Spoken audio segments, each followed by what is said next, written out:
to the Trinity Force Podcast. Yo, it's that Triforce cast beaming straight to your home. Grab a beer so we know Pone ain't drinking alone. Send an email, a quick tweet, just pick up the phone. Leave a message, hit the beep if you're a creep, watch your tone. Discuss the meta game, patch notes, whatever helps your stats most. Obi-Pone Kenobi is your last hope to snatch gold. So grab your headphones and join in the fun. We'll try enforcing some jokes and some cringeworthy puns. Yo, we can make it together, people. Trinity Force Podcast. These boys are second to none. Now that's the end of the intro. It's time we begun. Hey guys, it's episode 433 of the Trinity Force Podcast. Skyen joins us again this week. Say hello, Skyen. Hello, Skyen. Hi. We're going to be talking about Xayah Rakan as they are the new League of Legends champions headed to Summoner's Rift. We finally get a duo of champions to be released at one time. And before we get into those champions and do our normal thing, I do want to give a big shout out and congratulations to Chris Alphanar because he finally made Legend in Hearthstone. And I saw that. He was very, very excited on Twitter. Very excited. Yes. He's been trying for a very long time. He's been stuck at the perpetual rank 5. And he finally made it this weekend. So I was very, very, very excited for him. I had logged on about 5 seconds after he made it. And he's like, did you see I made Legend? I'm like, I didn't even look at my friends list yet to see who was online. What deck did he use? He used Sherazin Rogue. I don't know what that is. Oh, that's okay. The plant rogue, yes. Essentially. Plant Rogue. Miracle. I think they're calling it Miracle Grow. Miracle Grow might make sense because you keep resummoning the creature that died if you play 4 cards in the same turn. Yeah, they're called like it's Miracle Glow or Miracle Grog or something. They're some kind of like. Ugh. That sounds gross to say. Some sort of forced bullshit. Grog sounds like an infection you get in a place you're not supposed to talk about in public. Or like a pirate, like some pirate disease. So yeah, he used the Sherazin deck to make it there, and he finally made it. He said he had a 70% win rate with the deck, and I told him that's great because now we can finally start releasing Hearthstone content and say we actually have a legend who's doing it, which makes it sound even better. So now we're gonna do trading with the legend Chris Alphanar as he teaches me how to get out of rank 10. We've legitimized our products. Hooray! I love how now we just need one of us to challenger, and then we can actually give advice. This is in the wake of you telling me 3 weeks ago that you were done playing Hearthstone. Ungoro made me like it again because it's a lot of fun. I like playing Control. Those fucking expansions. Oh, dude! Every time I think I'm out. Right, they'd suck you back. Keep dragging you back in. Yep. So Skyen from Catcher Comics fame is back with us. Actually, I would say you're kind of from now pseudo Riot fame since you've been doing the Dive. Or no, not the dive. You've been doing the animation for. Yeah, I've been doing some animations for the European LCS podcast Backchat that they use for teasers on Twitter. Apparently, they've been very successful. So hopefully, more work coming my way. It's always good. We like to hear more work coming everybody's way, as we like to spread the wealth around in this community. So, Skyen's here as we bring him on with every new champion release to talk about the art direction of the champion and the lore of the champion, and in this case, champions. And hopefully, this episode we won't be shitting on them too much because I think Riot more than less hit the nail on the head. They finally have hit the nail and maybe driven a couple feet in, or not feet in, but a couple inches in.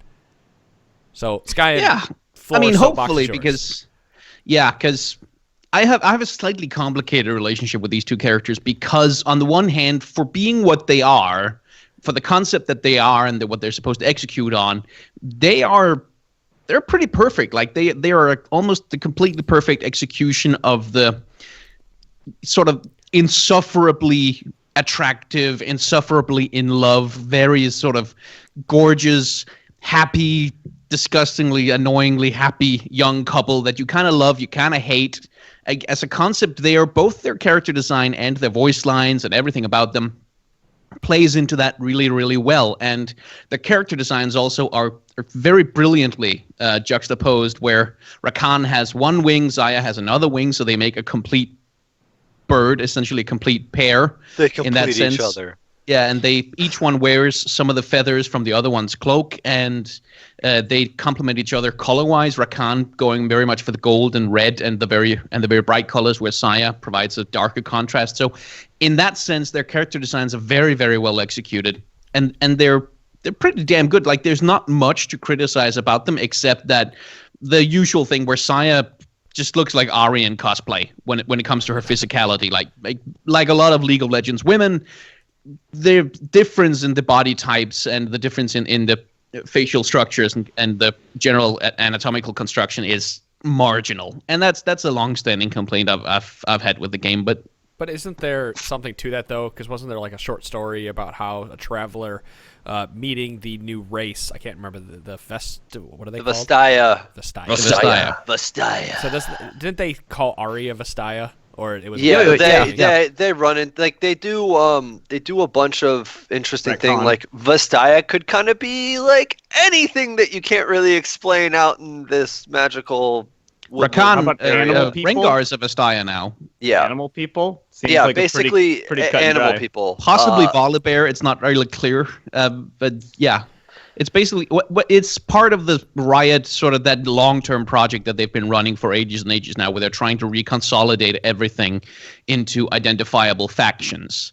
Like they've done it with all the faction lore updates, with the Damasio update, with the Son, Piltover stuff, and now they're sort of trying to figure out how the hell do we explain why there are animal people running around in Ionia? Like, they create the Vastaya grab bag.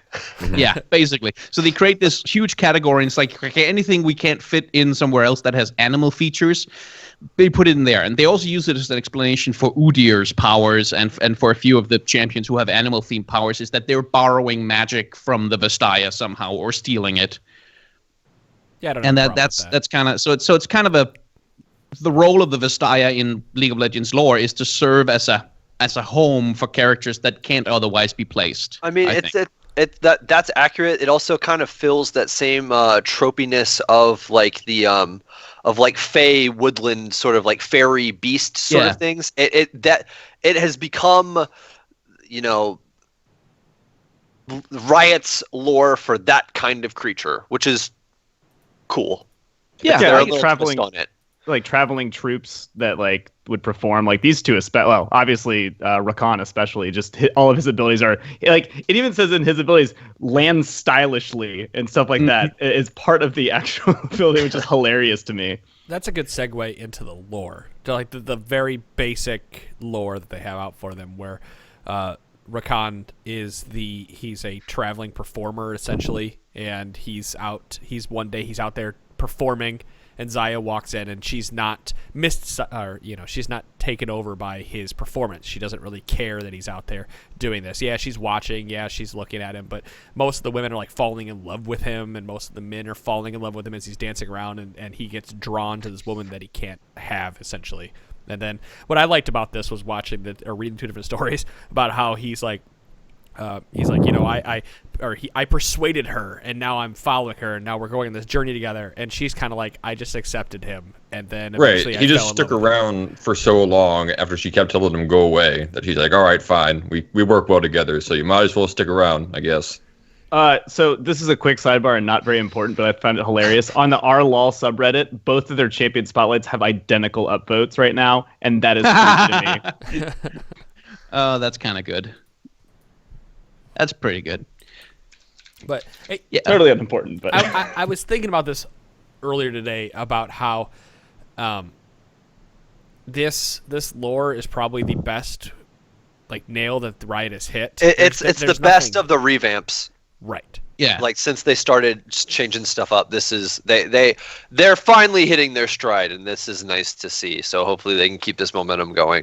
Yeah. There's no mentions of, you know, the Ivern one is always what I'm going to go back to, where I was a bad man and now I'm good. Well, why were you ever bad, right? We've harped on that for how many episodes having Skyen on. None of that was around here. But there's obviously only so many kind of story arcs that you can do. It's really hard to come up with a new type of story arc. So having these two people that just they fall into each other. There's still a little bit of that mysterious past on Xayah's side, where her father and her hometown just went completely missing without a trace, and she doesn't know why. They allude to dark magic being the cause, and there's a temple, and she destroys the temple, and then the magic comes back, but she still doesn't know what happened to her father. So yeah, I mean, there's my problem with the Rakan's lore is pretty much perfect. I think I've done some. He's great. Some substantial reading through of it. Rakan's lore is pretty much perfect because he's a very fully formed character, but something that's kind of lacking in Xayah's lore is a deeper exploration of exactly what the fuck she's trying to do, because she's the rebel, she's rebelling against Ionian authority, and she wants to restore the Vastaya, but there's nowhere in the lore where it's kind of defined what does that mean? Like, what's her plan? Does she want to just how kill she's all going the to go about humans? doing it, yeah. Yeah, or does she want to free all the magic that the humans have stolen, or does she want to establish a Vastayan nation? Like, there's no exploration of exactly what the hell is her agenda, and that's kind of problematic when the whole thing about the character is that she's supposed to be this driven, ideological, extremist, kind of terrorist almost, who has this cause and she will fight for it and lay down her life, and it's the one thing she truly cares about. And then as a contrast to Rakan's free-spiritedness, but when you don't actually give her a cause that we can identify what the fuck it is, that's been my major complaint with Xayah, is that we don't really actually know what the hell she wants. Right. Like, all we know is that she doesn't like humans very much, and they allude to, like you said, restoring the Vastaya to their former greatness. And whatever that is. Means. We don't know what that former greatness is either. I think one thing that I think is interesting, just I went back to look at who the last couple champions were, which are Camille, Ivern, and Kled.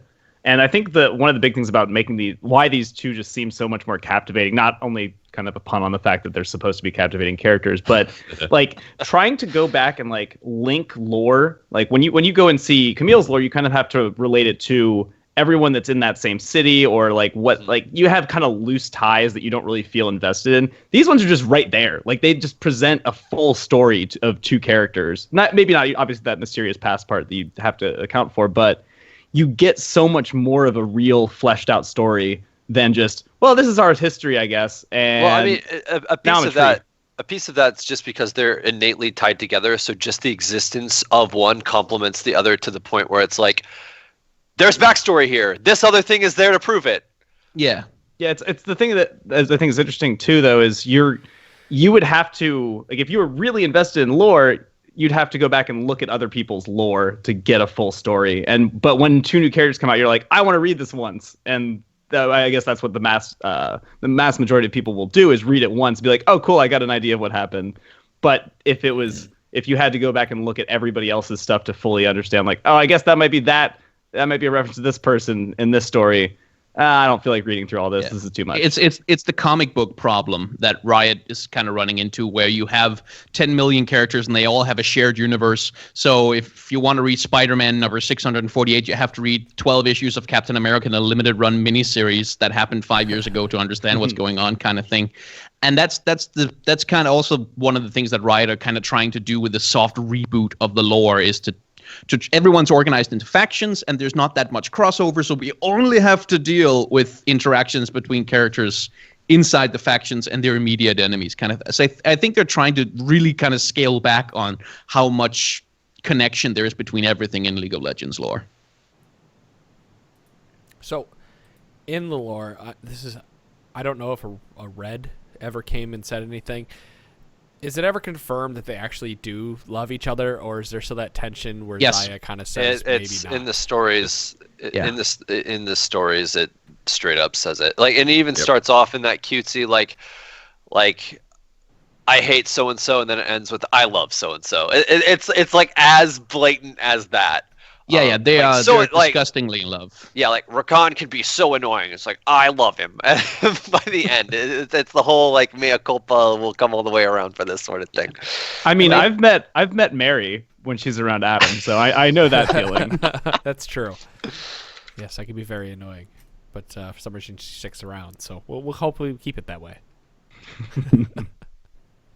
Yes, but actually, I want to give props to the color stories that were published.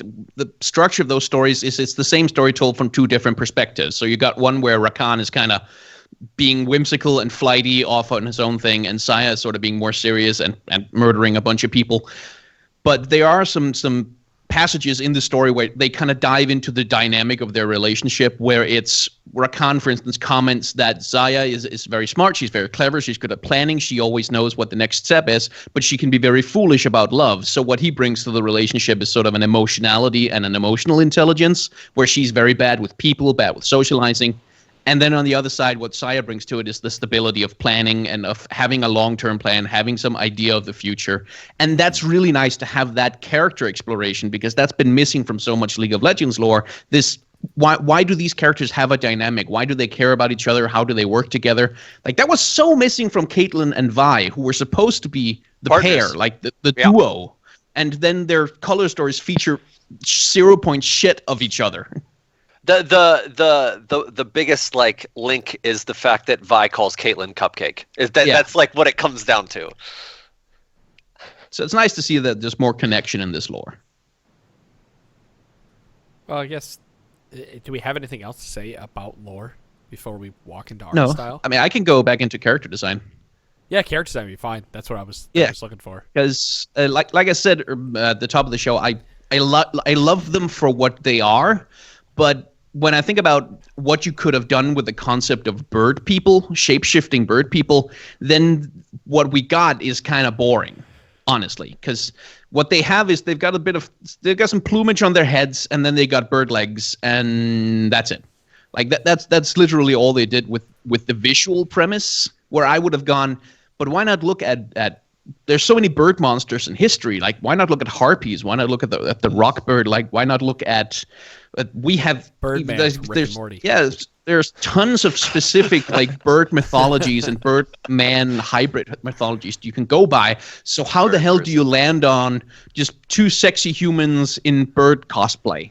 It's, to me, that's kind of a waste of creative opportunity. Like, they're shapeshifters. Come on, you can do better than hot people with some feathers on. But are they and birds? As Chira said earlier, they have fox ears.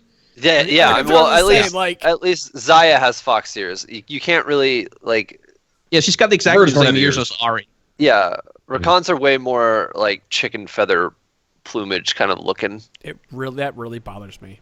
The only thing that bothers me their entire thing, if I had to pick one thing out, is the fact that they have these weird ass fox ear things going on, and they're supposed to be bird people. Like, why?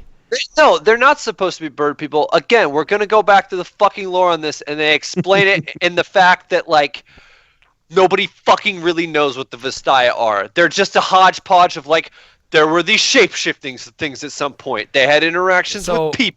Some of them had way more people. You're getting hung up on like this not happening in the real world and being like, if this was on Earth, they would have matched the ears. This is a fantasy place where werewolves with giant green things make them angry. I expect beaks. I know it bothers me that they have feathers and whatnot. That they have fox ears. Like, that just doesn't. Well, that's the whole premise of this. Like, there isn't a continuity between them. There are, like, Vastaya is exactly what I said before. It's a grab bag. Like, it just depending if you were on a mile away, the Vastaya in one area look completely different than the other. One's seal people, the other's going to be these weird fucking half people bird fox motherfuckers. So are the Vastaya like these? They remind me of Animorphs when they get caught. Like, you know how Animorphs can get caught, but they get caught halfway in between transforming between or out of. That's what the Vastaya reminds me of. We're referring to something I've never even heard of. Back to a younger, younger generation there with the Animorph books. There was a game design joke I heard of where it was a Animorphs, but you play as the middle transformation from one of the books, which would just be so garbage. That's what they remind me of. It's like they got caught halfway in between transforming from a bird to a fox or something. Like, they got caught in between human. They got caught being a human somewhere in between there. Yeah, and that, like, they're a chimeric creature. They're a bunch of different parts slapped together, and it doesn't fucking really matter what they look like, because that's just what they are. They're a magical fucking race of whatever. Who cares if it? And yet the best they could do is two hot people with some slight animal stuff taped on. It's not given the premise of their shapeshifters, they can be anything, they can do anything, they can look any way they want, and this is like hot people. Tape some feathers on. I'm okay with it given the fact that it's supposed to be like a very charming person. Like his charm is his shit, and then she's like going to still like attract him. Like I'm fine. I understand that that's not like attractiveness is not the only thing in the world, but I'm all right with it. And I'm fine with the design. It's just there are more interesting things they could have done, I think. Let's give it to Riot. I would have been really interested to see Rakan as being just what he is, like super hot, attractive guy, and then Xayah closer to a traditional harpy. Like she was some sort of horrible beak bird monster. Whereas like he finds her attractive because he's a Vastaya and they don't give a shit about appearances. But everyone else is just like, holy fuck, what is that thing? I would have found that would have been really interesting as a dynamic.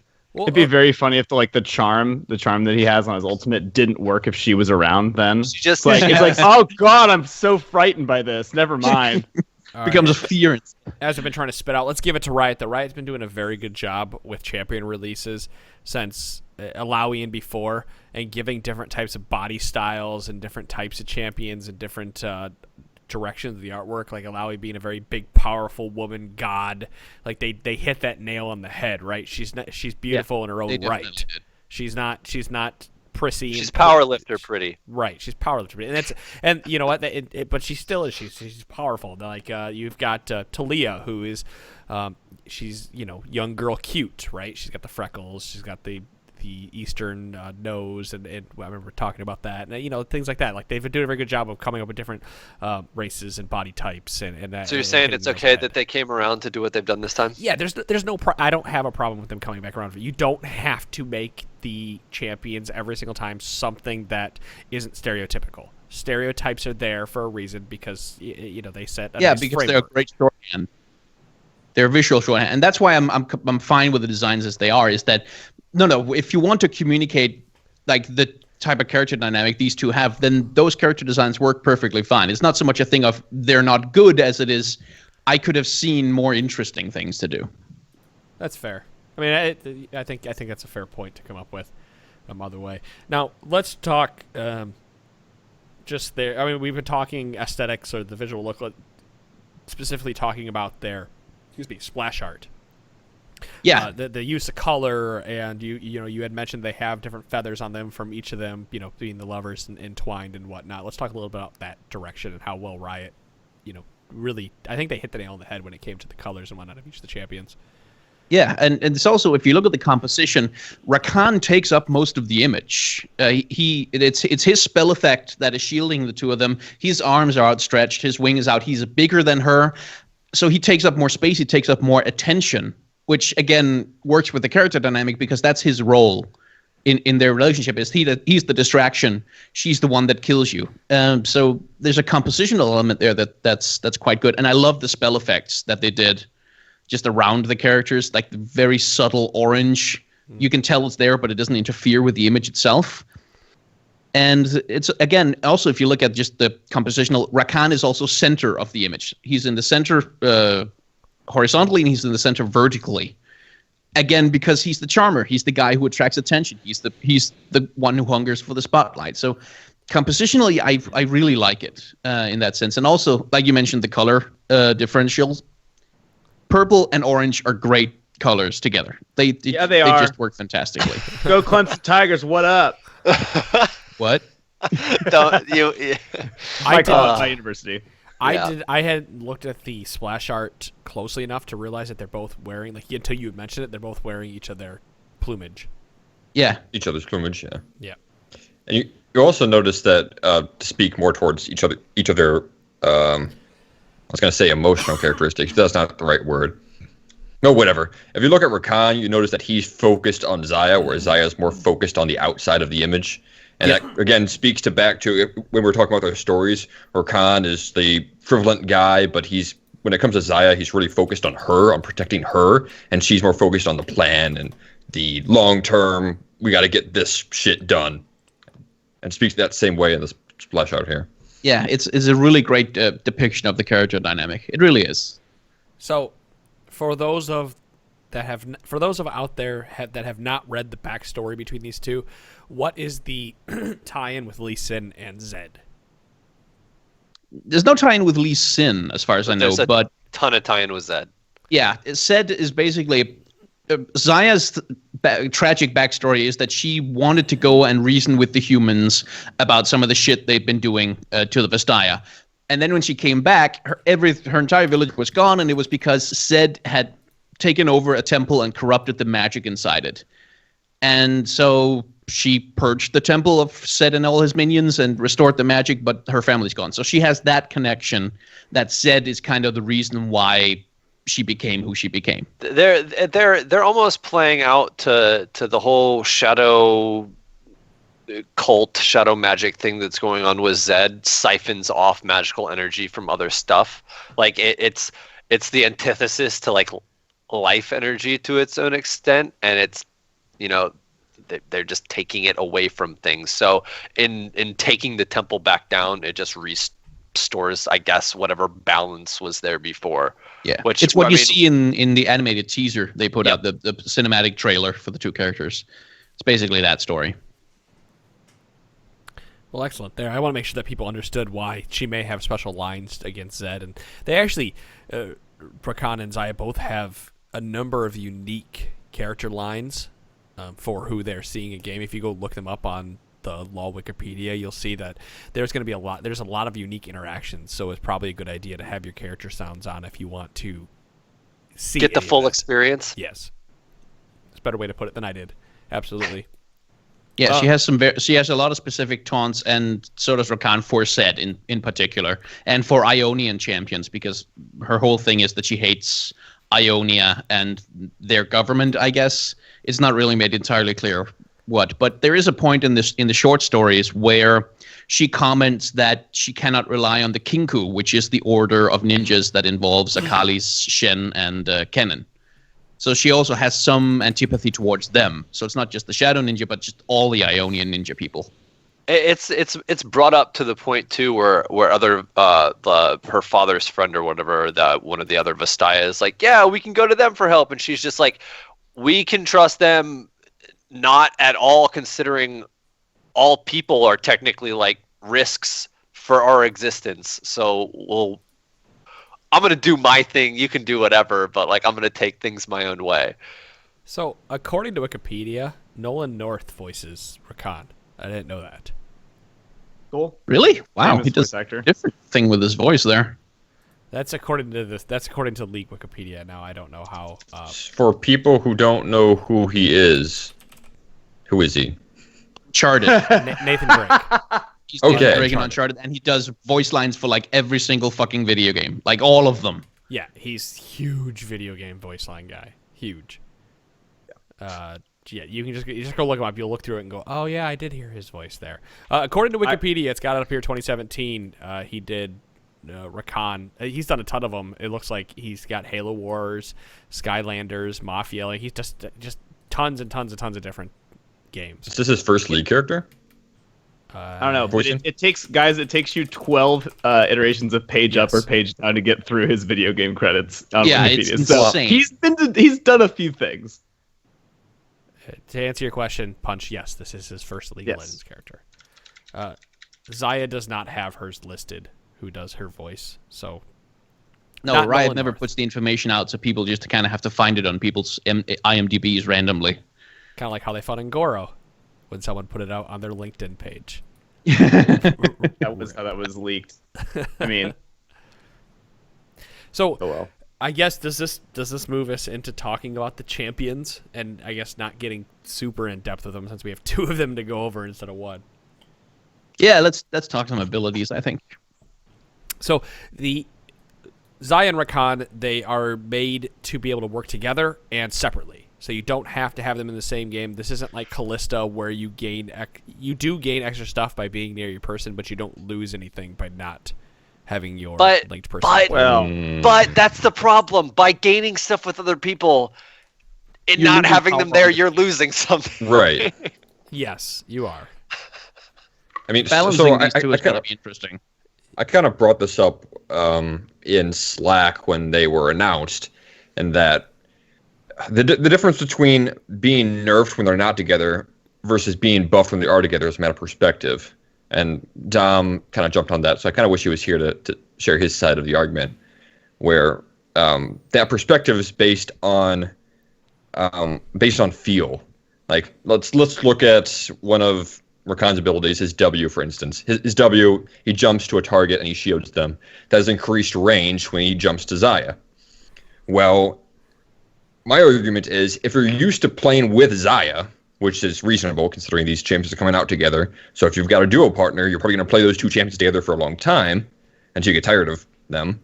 So if you're playing Rakan a lot and you're used to playing with a Xayah and you jump to Xayah all the time, you get used to that range. The moment you play with someone other than Xayah, that range can be a lot shorter, and you're going to have to get a new feel for that. So my only thing about that is that, like, the range is already a pretty good dash range, like just in general. And the thing is, it is. I agree, it's a lot more. But the difference is, like, in laning, you're never going to be that far away from them unless you really screwed up or you got pulled by Blitzcrank. Okay, that is a scenario where, hey, that is a great combo. Like, you can get out, like, you can pretty much get out for jail free with that increased range. But in laning, I don't really see that being that big of a deal. Like, you would have to be so far away from your AD carry if it's not Xayah to have benefited from it being Xayah instead. And I don't think that happens. I agree with you. It shouldn't be that big of a deal in order for them to be balanced, in order to be played not with each other, right? And if they were balanced around both being in the same game, I think that'd be a failure from a design perspective. I mean, they're made to be played separately and together. Yeah, right. I mean, I talked to one of the Riot Champion designers about it when they first came out. I asked him, like, how the hell are you going to balance these things? And they're not actually quite sure. Like, they want to see what happens in game first. Like, are they really going to be overpowering only when together? Is there really going to be a thing where we buff one and all of a sudden the other one's OP as well? They're not sure, but they doubt it. Like, they're confident enough to release them anyway. I don't think the difference is, like, you get the recall thing's kind of cool too, but, like, I think that the bonuses you get from the E on Rakan and the W, like increased damage from Xayah, I don't think will be that breaking of a combo that you can't play them with other champions. The big one will be the increased damage with Rakan nearby rather than the increased jump range, because obviously increased damage in lane at any point in time becomes more overpowering than being able to jump to somebody further away. I think a lot of people are overlooking Lover's Leap, though, and the fact that you can jump in and instantly recall with somebody who's at the end of their recall, and at the most basic of levels. For those out there who don't know Lover's Leap, if one champion is recalling, the other champion can jump into that champion's arms and then continue and jump back to base with them. So if a champion is 1 second away from recalling and Xayah jumps into Rakan's arms, she gets to have a 1 second recall timer rather than... I mean, if you force the enemy laners out of lane, he could just start recalling, and if you're playing Xayah, you can still keep farming until the end of that and just hop in it and be out. Like, that's extra time you get to spend actively doing something that you wouldn't be able to otherwise. 1 or 2 extra CS, generally speaking, maybe 3. Yeah, right? Yeah. What I did, but it's also an opportunity for escape. Like, in terms of if you're getting harassed down, then you can have your partner start a recall somewhere where they're not chasing, and you can get out, like, quickly from a tower dive, for instance, if you're able to set it up. So there are use cases where it could be very useful, but I think it's very circumstantial. What I wasn't sure from watching the champion spotlights, I initially thought that when they said here's this ability, it looked like you had to walk into the small circle that either one was projecting to get that recall. But then when they showed gameplay later, like they showed, I think, Xayah beating down a turret to finish it off and Rakan starting his recall a bit farther away, it looked like if you started a recall, you jumped like 1,000 range to get to them, which is crazy. And probably not going to be something that stays that way. I know that'll be very random times when you might get away from it, but I think you have to, like, get to them pretty much. Like, otherwise it doesn't really make sense to give yourself an extra, like, 1,000 range dash and then that as well. Like, you should be able to have to walk to them, get into that smaller, maybe 300 range circle, and then hit B. I think would be better. It also means you can recall through harass, in terms of if you have one character blocking skill shots that were from enemies who are trying to stop the other one from recalling. Like, you can recall in situations where normally you wouldn't be able to. That's fair. That's actually a really good point. Maybe you can't take damage in, like, from a champion in like a certain amount of time. Like maybe not like it doesn't maybe say not being in combat. anywhere It yet, doesn't say anything about. I'm just saying like a potential fix to that to make it so it doesn't end up being so versatile. But like not in. I don't want to say be out of combat because that prevents you from benefiting from the situation we were just talking about where you hit a turret down and then join them. Like I think that's a perfect time for that to be used as opposed to I got out of combat by a massive bullshit method, which shouldn't exist, and and people shouldn't have to think about to counterplay because it doesn't sound like there's one presently. If that is the case, where you could just be like, hey, start your recall. I'm gonna troll these guys for a second, and then I'm gonna get out for free. I'm curious though if how the Lover's Leap works in the terms of stuns and whatnot. Like if I am in the middle of jumping and I get hit, do I cancel the recall of my partner, or do I absorb the damage and then my partner continues to recall? Are we at what point are we one unit that the recall gets canceled? Like when you get hit with an ability, that's a lot that needs to be pending for PBE or I guess live testing here shortly to see at what point can I cancel recalls and how can I cancel them properly. Yeah, it's also worth thinking about if they join up together and they're standing there and recalling and a skill shot hits them, does it hit both of them? Right. Who takes the damage? Yeah. So from initial PBE access and initial looking at the numbers and whatnot, it looks like that Xayah will actually be able to be played independently and see a lot of success, unlike Rakan, who will obviously see success, don't get me wrong, but Xayah will see a lot. I think Xayah will see plenty more because they're giving her Feather Storm, which allows her to become untargetable and allows her to move at the same time. She basically gets a free... An outplay ability. Yeah, thank you. Yeah. That ability is so strong. Like oh man, like that giving somebody mobility, untarget ability to, which probably isn't a word, but both of those things built into one while it still deals damage and sets up for your root, and it's on a marksman who already has like potential like good mobility. It's such a cool ability, but good God, is that going to be so broken? And already is. Like, if you're trying to figure out how it works, think at least E, where you jump up in the air to become untargetable. Except for you're doing damage and able to move. More choice. It's kind of more like a troll pole, a Physis troll pole in terms of... one too. Except you can also, you can flash during it too. You can move. I'm sorry. Yeah, there might be some changes made to that ult.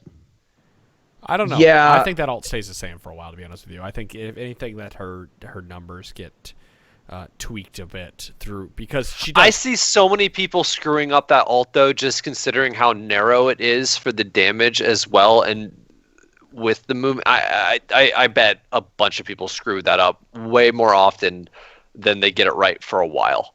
Oh yeah, it's gonna be, there's gonna be a lot of fail, like it's gonna be on the level of fail flashes for a while. Just people being like, well, I bet I can nope. I just stayed in the middle of this group of people and died right after I dropped. Cool, great. Can we talk about any other abilities? We've talked about the passive for like 20 minutes, and then talked around their abilities. We're very good at that. Yeah, sure. We'll start with Xayah because that's the page I have opened. Because you just like her more. I see how it is. It's cool. All right, we'll start with Rakan because I also have his tab open and I'm looking at it right now.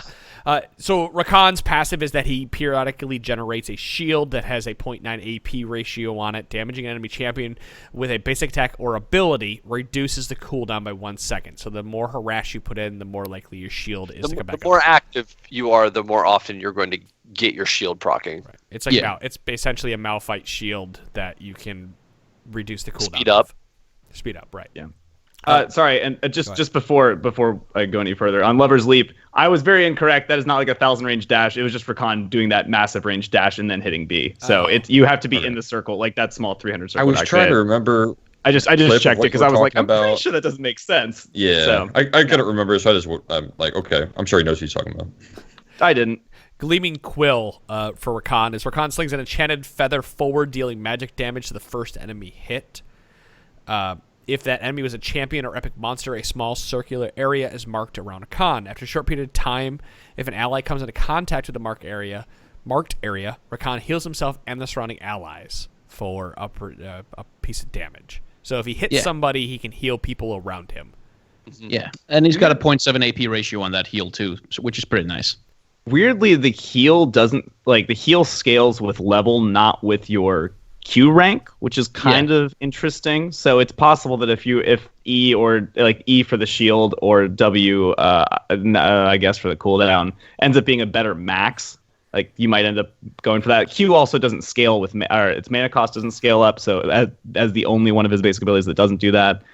It's one thing that's kind of weird about this is that area is the area that you can come in contact to is not the area that you heal, because in the video it shows that if you it shows people outside the area not activating it because you have to come in contact, and then when the heal pops, regardless, they still get healed. So the heal area is bigger than the contact area by a little bit.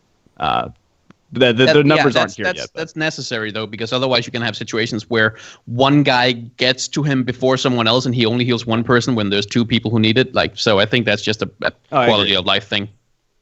wait! Don't move in there yet. Same time. Same time on 3. All right. Grand Entrance is Rakan's W, where he dashes forward, and then after a brief delay, he knocks everybody up. It's an Alistair combo without having to press more than one button. Pretty much, right. And it's a little slower. Not much, but a little. From everything I've seen, this, combined with the quickness, he has a lot of chain CC with his ultimate, and he can engage team fights pretty well. Not to say that you should be using him to engage team fights, but he does a very good job of either follow-up or helping to start a team fight. I mean, he has power of peel and engage, and that in itself is a lot of just innate strength to a character that's going to be played specifically in a role as support, right? Where your utility goes really, really, really far. I'm excited for this because he becomes kind of a catch-all champ for a CC heavy supporter.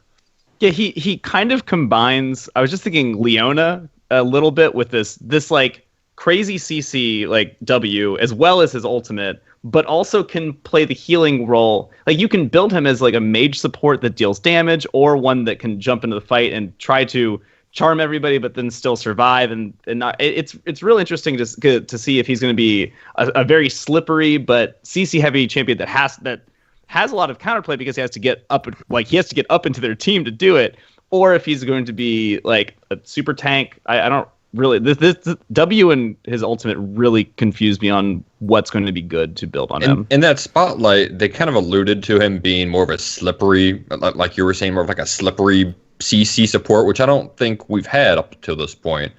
We've never really had a stylistic support that can get in there, cause some disruption, and then get out again without being a huge tank. Well, I mean, that's exactly what we usually get, is that thing that is just so beefy that once it gets in there, it's going to be there in a while. Leona. Yeah, due to the virtue that it's not going to die. Whereas he actually is all right, I'm going to go in, and then if stuff gets really, really bad, I can just W out if I needed to. And the range on it's pretty long. He's a stylish playmaking support, which is really exciting. Well, let's talk about the rest of his abilities. Let's talk about Battle Dance, because that is the one that synergizes with Xayah, where he leaps to an allied champion, shielding them, and then within 3 seconds, or 5 seconds, within 5 seconds, he can shield that ally again or shield another target. Now, when he shields the ally, he does not add an additional shield to them. He just refreshes the shield, much like it shifts the shield. I'm just trying to say he doesn't stack on. You can't do a 30 shield and a 30 shield for 60. It's just 30 and then 30 again immediately. So if he jumps a Xayah, he gets a longer jump range. And to round out his abilities before we jump in, because I want to make sure we get all his abilities out because we have another champion to talk about.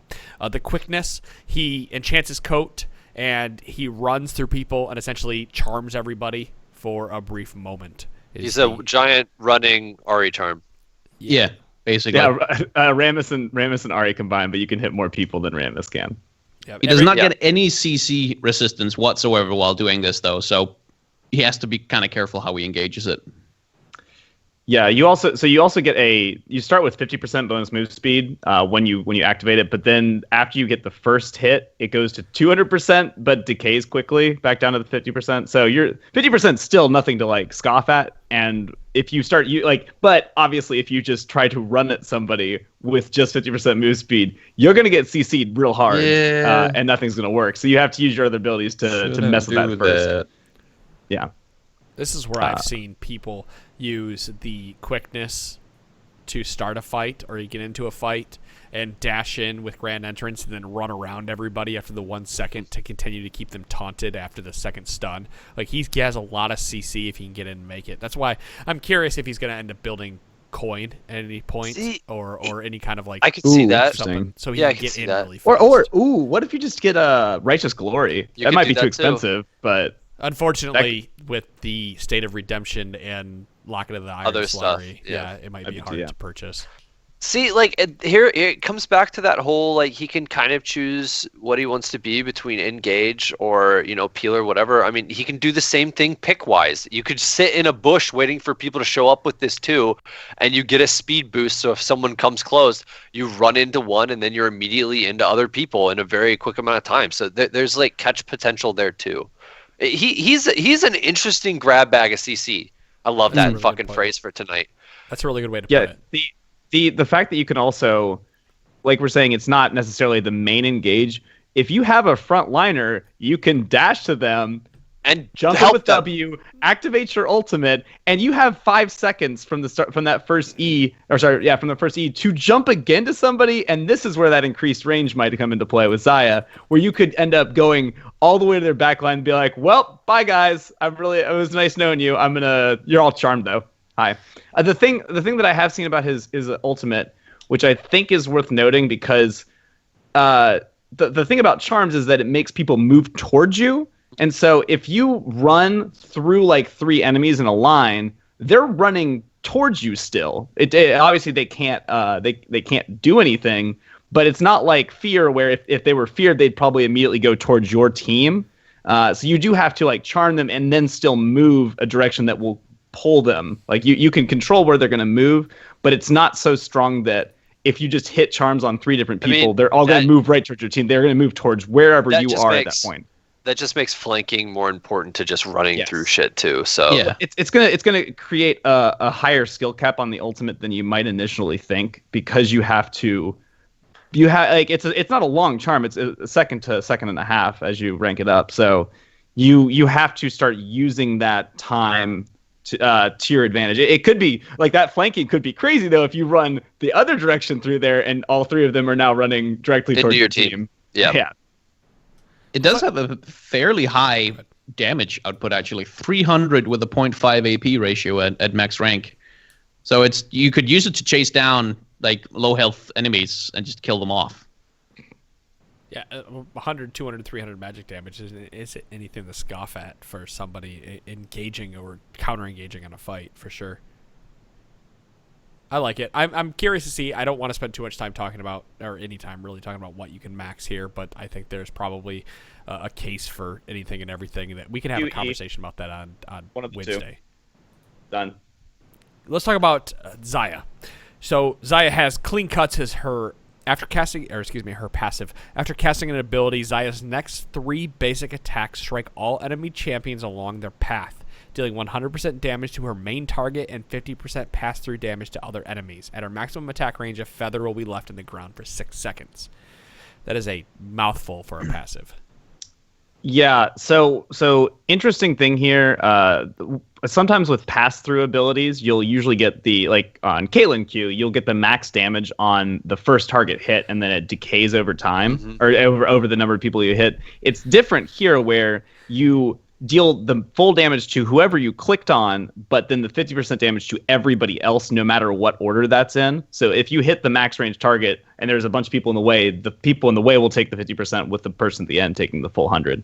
So that's kind of unique and interesting, and kind of feels like a bit like a Lucian Q that you can do a lot more of, because you store 3 of them each time you use an ability, and you can have 5, and it adds that feather too, which is very important for later. Spray and pray, but with a caveat. I was actually thinking about spray and pray with this, because have any of you been on the end of spray and pray where you pop it, but you're running at that perfect angle where he's shooting at you and doing no damage because of pass through? I know it used to work that way. I mean, I haven't seen it in a while, but Yeah. I mean, hopefully that isn't something that follows through for her as well. I haven't seen that, to be honest with you. Okay. I It used to happen because all it's the not time. auto attack. It's probably going to be very strictly targeted, but I don't know exactly where the pass through path will be. Yep. Well, what's nice about that though is that you can do damage to, like, minions. You could use an ability, then CS a minion and get some 50% damage harass on somebody behind the line because it'll pass through and shoot at them. I mean, at the same time, though, that's also going to make her just innately push waves hard too. So there's going to be that's going to be something that you're going to have to play around, just in the fact that if you are using abilities to harass and you're CSing, you're going to have to position in spots to try and hit as few things as possible, unless you're just trying to shove out all the time. Back to my shove strategy. Yeah, I was about to say, now we just broke that habit and we're back. All right, double Wave daggers. clear like a motherfucker. Like, all of her abilities can base, like, except for maybe the W, you can use everything she has to clear waves. So, and she synergizes really well right now with all of the popular items like Blade of the Ruin King, Phantom Dancer, and whatnot. She does really, really well with these abilities. Let's get it. Double daggers. After a brief windup, Xayah hurls 2 feather blades in quick succession in target direction, leaving 2 feathers on the ground at maximum range. They deal physical damage to all enemies they pass through, and they do reduce damage to 50% against units beyond the first. So again, pass through damage, tons of AoE damage leaving feathers, and we're eventually going to get to what all these feathers do. So Deadly Plumage, Xayah surrounds herself with a storm of feather blades for 4 seconds. This grants her bonus attack speed, 20% increased damage on her attacks, and 30% bonus movement speed for 1.5 seconds whenever she attacks a champion. And if Rakan is nearby, he gains Deadly Plumage. And it also increases the damage. So it's kind of weird. It pretty much gives both of them the storm. And what happens is when you auto attack, like, a small feather comes off of this, like, it looks like a mini shield, even though it's not a shield. And if both of them are nearby, a feather comes off both of them and deals the 20% twice, so 40%. This is I mean, it's not build. interceptable or anything. Right. It's just a thing that will hit, like, an blockable like Lulu Nyx. passive. Yeah. That's exactly where we're both going. So Nice. if you play into a Xayah Rakan bottom lane, you have to respect their level 2, even if you hit level 2 at the same time, because Deadly Plumage, Blade Caller, or even Deadly Plumage Q, Double feathers to the face. yeah, just eating feathers and extra damage while being taunted is probably death, or if not burn. it's summoner's pretty spells. brutal. Right. Just in the numbers, it's kind of brutal, because, like, if Rakan is anywhere near you, you can't escape it. Like, You gain 40% damage just by casting the ability. If Rakan's near you, you gain 40% damage, which is insane.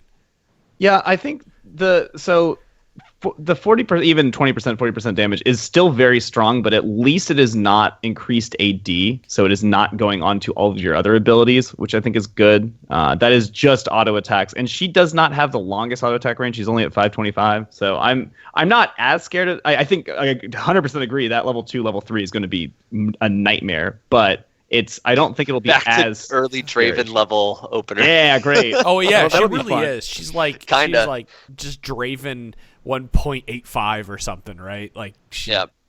or 0.85 if you want to go just a little bit lower than the Draven level 2, like, because you pair her with a Khan who's got a ton of CC in his kit, and You kind of pair her, like, even if you can't get him, you pair her with somebody who has a ton of CC in their kit. Unfortunately, she doesn't gain 40%. She gains 20% if she doesn't have her Khan. That's what I'm saying. Like, the duo with the 40% damage. Right. Is a lot. But Blade Caller is the one where she recalls all of the feathers back to her that she has put out, rooting anybody who gets hit by a feather and dealing damage to them. rooting anyone who gets hit by multiple Yeah. feathers. Oh, sorry, very multiple important. feathers. Very important, because that would be so strong if it just took Yeah. one. It's at least 3 feathers. If you can hit 3 feathers in someone, you root them. Otherwise, they just get damaged. Yeah, and this is, I believe that it has unlimited range, similar to Shen Q. It does.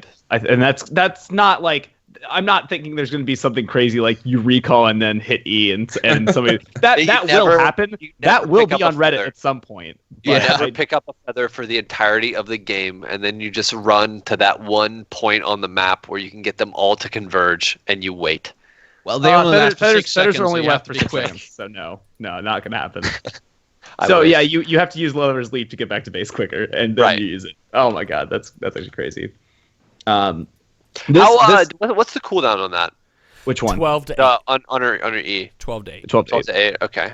Well, that's a pretty good window. I mean, that's a 2-second window where she wouldn't necessarily be able to utilize it, but she's still being able to pop it all the time. Her mana costs are decent because Q, which would be you would consider kind of like the poke besides auto attacks, is 50, and Deadly Plumage is 60 base. So that's quite a bit of mana when your base mana pool is only 340. I mean, you can pop a couple abilities and be out of mana.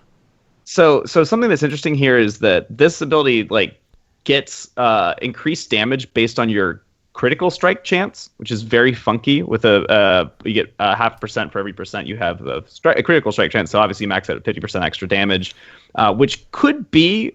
I don't know if that's is going to be super important because her E doesn't seem to be her main damage dealing, but it does seem to be a surprising amount of burst damage when that hits. Because it's you only go down by 10% each feather, so it's not like it falls off super hard. I could see that being a thing where you build a kind of crit build, but I don't know. I'm gonna max my runes. Is what I'm gonna do. It doesn't interact with Infinity crit or something. Well, I mean, it gets the critical strike chance portion, but. Yeah, no, it wouldn't. You wouldn't get the 250% from that now. I'm curious if there. I gotta do the math. I should have done the math before I got in here. I'm curious if there's any way you could run some kind of 2% crit or something in there, and if it's enough without the AD. What? It's probably one of those. Yeah, because you get 1% increased damage on this ability. No, you would get 2%. It's increasing by. Oh, sorry. Yes, you would get 1% increase with 2% crit. Right. Sorry, I did the math backwards, but still. Yeah, I would love that 0.5 extra damage at rank 1. That'll be pretty crazy for that rune. Obviously, it's coded the wrong way, but I'm curious if there's any kind of math around that. Hey, I'll tell you what, I did the math with Yasuo a while ago with a long time ago when he came out to make sure that increased crit damage runes weren't the way to go with him, and you got to math everything just in case. Shit surprises you, right?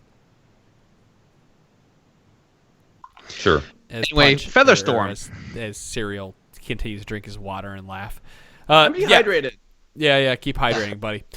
Featherstorm. Xayah leaps in the air, becoming briefly untargetable, but still able to move, as we talked about. She unleashes a volley of feather blades forward in a cone, dealing physical damage and leaving a line of 5 feathers at the end of Featherstorm's maximum range. Yeah. This is really cool. Yeah, we went on about that one already. The thing that it does is it doesn't the feathers as they are placed don't allow for you could just ult and then E again and root somebody unless they were on top of you, which is very important because if they're literally on top of you and you pull them back right after you drop, they're gonna get hit by all of them and now they're rooted, and I think that's gonna be a surprising amount of self peel that you won't expect from her, and I think that's very strong. I think that's also not the case you want to use it in most times, but it's a good get out of jail card. Again, I can't believe I've said that twice this episode now. Well played, Serial. Well played. Mm. So that is all the abilities of both champions. There's a lot to be said, a lot to be seen. I know we've seen some PBE accounts out there playing them, but I think once we get them on the Rift and able to play them together, we will see the full power of the duo. I can't wait to see you and Dom flirting on stream. It's gonna be great. Yeah, it's gonna be we'll play. Yeah, if you guys haven't seen it, Chira Jaden plays Nunu, Chira Jaden plays Alistar, and Chira Jaden plays Camille. I don't play Alistar. Dom plays Alistar. I just exist in Dom's world. No, it's Chira Jaden plays Nunu, Aatrox, and Camille are all available on youtube.com/T-Force podcast. There will be a Dom and Poen play Xayah and Rakan here coming after they've been released. So keep your eye on that. So I think that is going to wrap up this episode. Skyen, you know what to do. Yeah. If you want to find my comics work or indeed my animated teaser work, then you should follow me on Twitter at TBSKYEN. If you're interested in doing some deep dives into the newly released League of Legends lore, I've been doing some videos on that on my YouTube channel, which is youtube.com/TBSKYEN. And you can go to castercomics.com, and that's comics with an X, not a K, not a CS at the end, to find pretty much all of my work I posted over there. And that's about all the places you can find me. You can support me on Patreon if you want, or you could support the Trinity Force Network on Patreon because they support me on Patreon, and it's a nice little incestuous relationship we've got going there. I should really add that to my taxes. Does that count as a charitable donation? Because I'm making sure that you can help pay rent every month. Explain that to the IRS, and we'll see how that goes. I mean, we do pay him every month. I'm going to tell the IRS that is a charitable donation. Let us know what happens. Sure, sell us charity to me. Yeah, right. So cool. Yeah, guys, check out Skyen, please. Caster Comics.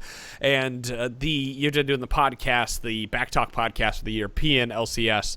And guys, go check that out. I know there's lots of new podcasts out there for you guys to listen to. I hope you guys are enjoying the stuff we've been putting out. We've been enjoying putting it out for you. We should have a patch this week. Is that correct? Wednesday should be a patch. 7-8? I think so. Yes. Yeah.